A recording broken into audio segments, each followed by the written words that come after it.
আসসালামু আলাইকুম। আমি এখন গরুর মাংস রান্না করতেছি।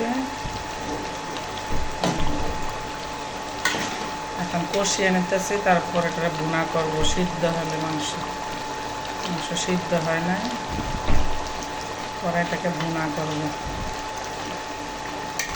আসলে বাচ্চারা ভুনা তরকারিটাই বেশি খাইতে চায় মাংস।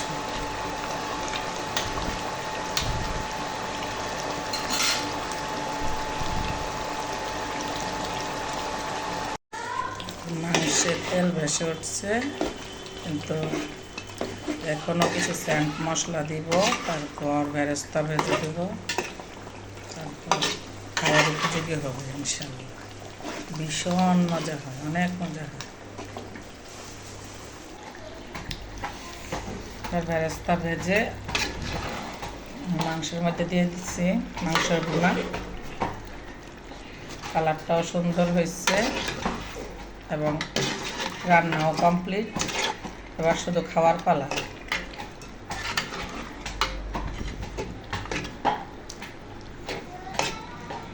আমি এক টুকরার বেশি খাইতে পারবো না, সবাই খাবে,